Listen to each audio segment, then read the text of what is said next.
So moving on, we've gotten done with our suction airflow, we've gotten done with the vacuum, we've done all those things, we've gotten all that across.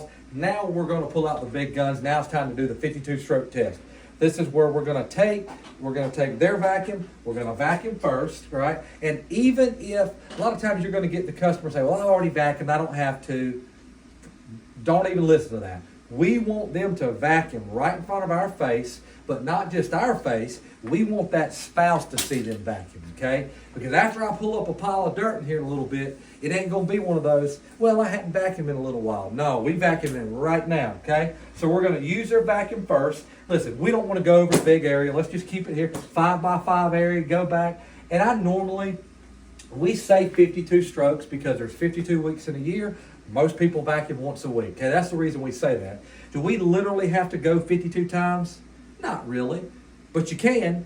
But here's the deal. Make sure you include them. Say, hey, is this how much you clean or is it clean? Ask them those questions, all right? We want them to say, oh yeah, man, that's a lot more than I would normally vacuum. We want them to see it and we want them to verbally admit, hey, that's more than I do, so it should be clean. All right? So when you're vacuuming, of course, we're going to vacuum with their vacuum first.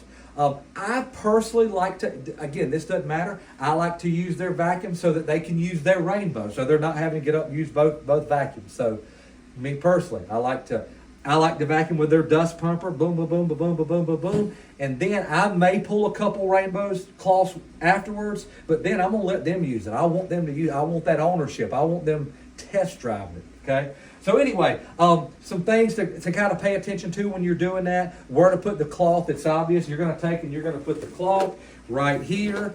Be sure to let the customer know, because a lot of times the customers will think, well, man, every time I vacuum, I got to put that cloth on there. Make sure they get it. That goes back to everything we've talked about for the last hour. Everything we say, we got to make sure we get it, okay? All right, so, Miss Jones, I'm gonna make sure they know whether I'm using my viewer or my Pathfinder, which you'll have in your kit, and I'm pulling cloths off like that, or whether I'm just putting a cloth on here and catching dirt. I want to make sure Miss Jones know, hey, you don't have to change the cloth every time you use it, okay? So make sure the person you're demonstrating for, make sure the person that's watching you go back behind their vacuum knows these cloths are just for us, okay?